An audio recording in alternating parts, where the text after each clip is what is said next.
Hello and welcome to the Daily Meal for Wednesday, the 3rd of September 2025. Even though it is International Week and it's only just started, we do have some news, some big news, especially those of you wanting to get the tickets for the big game. Today, they told us when the game was taking place. It's actually on Tuesday, which is a surprise because I think normally Crystal Palace play their midweek games on a Wednesday, but whatever. So this is from millfc.co.uk. Carabao Cup Round Three, details confirmed. Mill take on Crystal Palace, we know that, in the Carabao Cup third round on Tuesday the 16th of September. Kickoff is at 8 p.m. 8 p.m. The meeting at Smellhurst Park will be the second between the two clubs in cup competitions in 2025, with both sides vying for a place in round 4. Ticket selling details have been confirmed. Check the link below for further information.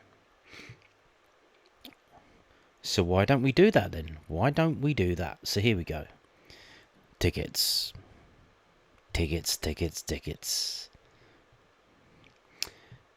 Mill travel to Crystal. We know all that. And tickets will go on sale to season ticket holders with 610 or more. How do you get more? How do you get more than that? Loyalty points from 9:30 a.m. on Thursday, the 4th of September. That's tomorrow. Yeah, here we go again. Look at this. Look how complicated this is. So, yeah, maybe I think this is going to go probably quicker than the Charlton tickets, even though it is a midweek game. But people moan about midweek games, but when then you get Crystal Palace away in the Carabao Cup third round, and you're like, oh no, I can get a ticket for this game. It's just the other midweek games I don't want to go to. Okay, buddy. Okay. So, on Friday, it goes to season ticket holders who have 580 or more.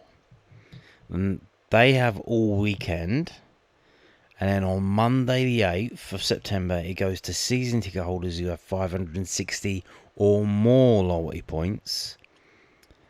And then on Tuesday, the 9th of September, it goes to those who have 540 or more loyalty points. And then on Wednesday, the 10th of September, it goes to season ticket holders who have 530 or less. So basically, all other season ticket holders going on Wednesday, the 10th of September. And I can tell you now, that will be the day when the tickets are announced as sold out. On Wednesday. So, if you're a season ticket holder and you don't have 540 or more loyalty points, your date is Wednesday the 10th, and that's when you have to scramble in at 9:30 in the morning to get a ticket. Any remaining tickets will go on sale to members from 9:30 on Thursday the 11th of September to members who have 120 or more loyalty points, which is not going to happen. And then on Friday the 12th of September to members who have 100 or more loyalty points. And then after that, it's on Monday the 15th, which we're never, ever going to get to. It's members who have 90 or less. So, there you go. Tickets are priced at £20 for adults, £15 for over 65s, £15 for under 21s, and £10 for under 18s. Restricted view tickets are £1 cheaper.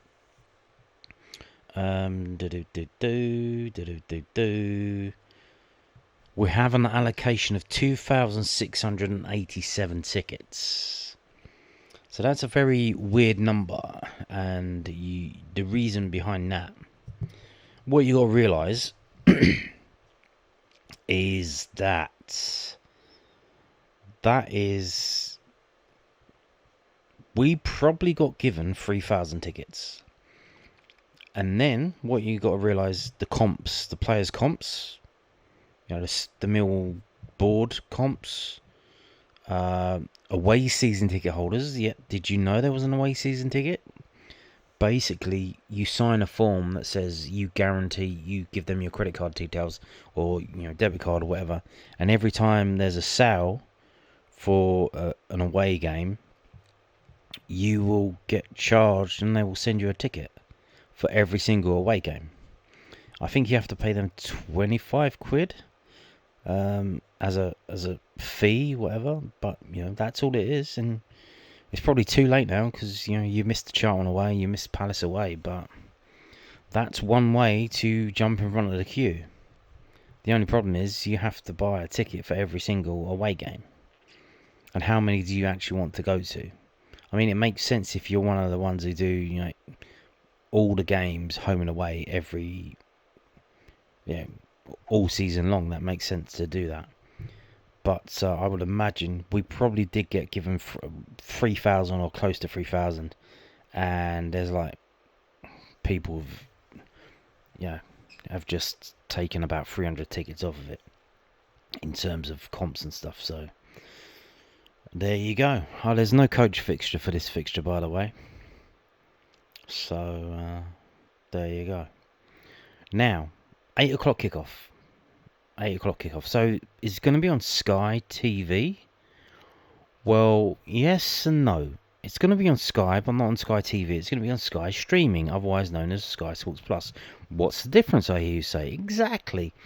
Well, Sky have a streaming service which you need to access via, I believe it's via a Wi-Fi. I think. I don't have Sky. I've never had Sky. I used to have cable, and now I get all that stuff through Now TV on the Roku box. So I get Sky Sports through that. But I believe so. But if you just get your Sky through a satellite dish and it's not connected to the internet, you'll have to rely on watching the channels that get broadcast. Whereas everyone else can just click on the red button, you go through to like a program, a computer program that's got all the streaming stuff on it, and you can pick what game you want to watch. So this is from EFL.com. The TV selections have been made. So let's see, what have they selected. First up, now this is great for them. Because of the way it was done, where it's split over 2 weeks, they got double bubble. So they get TV games on the 1 week, they got TV games on the other week. They got Brentford versus Aston Villa on Sky Sports Football on Tuesday the 16th. Our game seems to be the only one that's on Sky Sports Plus that is at 8 o'clock kickoff. I believe that is because Crystal Palace's midweek games kick off at 8 p.m. But I also believe that they play most of their home midweek games on Wednesdays, and they decided not to do that. Whatever, whatever. Yes. So you can see we're on Sky Sports Plus. They selected Swansea versus Nottingham Forest. Bit of a weird one. Of course, they selected Liverpool versus Southampton. That is on Sky Sports Football and ITV, and that's on Tuesday the 23rd. And they also selected Port Vale versus Arsenal. And that's on Sky Sports Football on Wednesday the 24th. And all the other games are on Sky Sports Plus. And again, like I said, they're all 7:45 kickoffs, except for us, which is 8 o'clock kickoff. So there you go.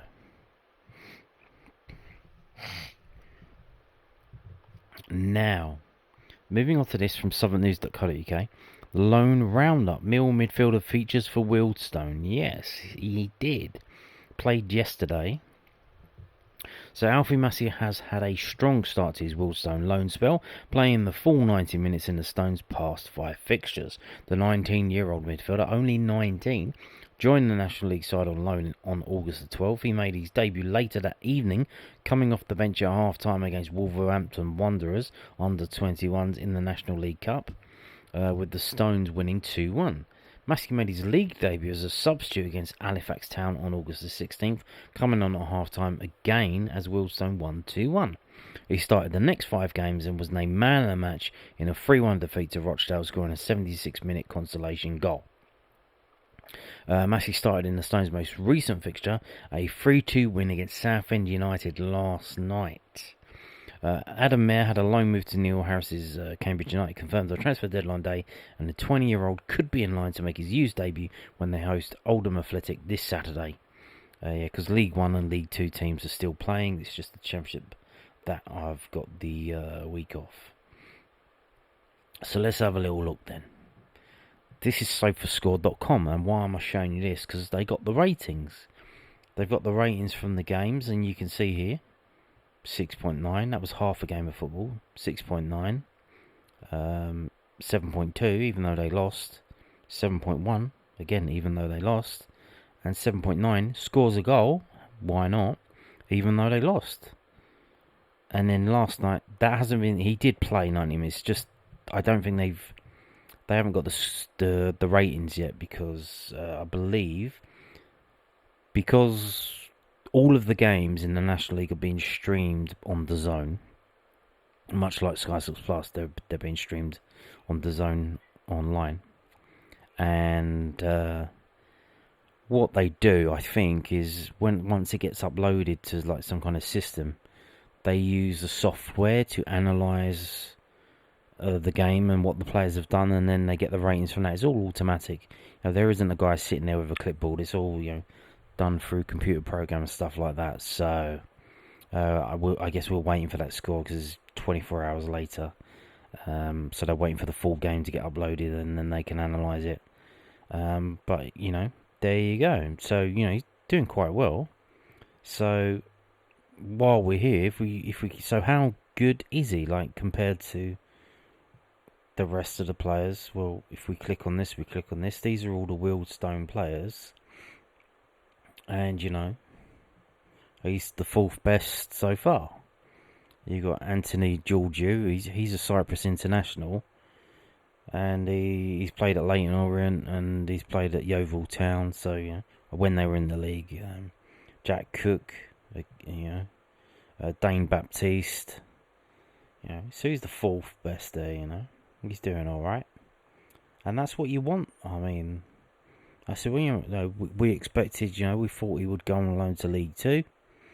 Nobody took him, and he's gone to the National League, and he's if you're at that level where it's probably a step below where you could be performing, you've got to shine bright like a diamond, mate, and he's doing it. So, good to see. Good to see.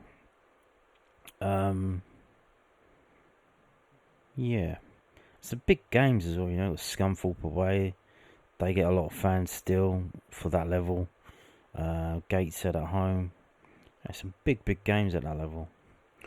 Now, moving on to this. The club have advertised for 2 academy jobs, which are basically the same. It's the same job, but over 2 different age brackets. So it's 2 different jobs, but doing the same thing. So Millwall hiring academy recruitment coordinator for under 12s to 16s, and also for under 8s to under 11s. So let's have a little read of this then.